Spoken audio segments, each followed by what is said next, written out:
Hi நண்பர்களே, இது கடந்த வாரத்துக்கான பதிவு.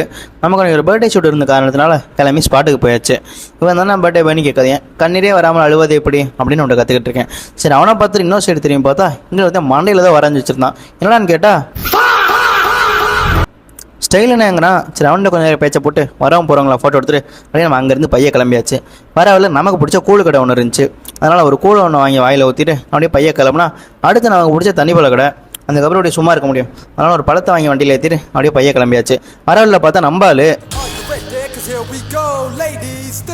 என்னடான்னு கேட்டால் ப்ரோட்டீன் வாங்கிட்டு இருக்கேங்கிறான். அவன்கிட்ட கொஞ்சம் நேரம் பேச்சை போட்டு நம்ம அண்ணன் வீட்டுக்கு வந்தேன். இப்போ நம்ம அண்ணனோட ஃப்ரெண்டு லைட்டு திருப்பாதாங்கிற மாதிரியே கேமரா பார்த்துட்டு இருந்தாப்புல. அவரை கொஞ்சம் நேரம் பேச்சை போட்டு நம்ம ஊருக்கு போகிறோங்கிற காரணத்தினால அப்படியே வீட்டுக்கு வந்தாச்சு.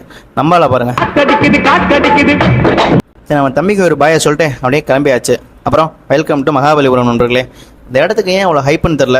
எங்கிட்ட பார்த்தாலும் சூடும் வடக்கு நண்பர்களும் மட்டும்தான் இருந்தாங்க. இல்லை, எனக்கு தான் வரலாறு தெரிலையான்னு தெரில. சரி, இருந்தாலும் வந்துட்டமேனு அப்படியே அங்கங்கே சுற்றி பார்த்துக்கிறேன். இருந்தாலும் வெயில் தாங்கல ஆள விட்றா அப்படின்னு நம்ம கிளம்பியாச்சு. வர வழியில் பார்த்தா நம்ம ஊர் பேர் வச்ச ஒரு ஹோட்டலு. அதுக்கப்புறம் இப்படி சும்மா இருக்க முடியும். சரி, என்ன சாப்பிட்லான்னு உள்ளே போய் கேட்டால் இன்னும் ரெடியாக இல்லை தம்பி, கிளம்பிட்டாங்க. அந்த சோகத்தோடய ஸ்லோவாக வந்துட்டு இருந்தேன். வரவழியில் பார்த்தா நம்ம படித்த காலேஜ். ஆமாம் நண்பர்களே, ஒன்ஸ் அப்பான டைமில் நான் அந்த காலேஜில் நான் ஒரு ஸ்டூடெண்ட்டு. சொந்தக்காரங்க செஞ்ச சதினாலையும் வீட்டோட விதினாலையும் நல்லா கண்டினியூ பண்ண முடியல.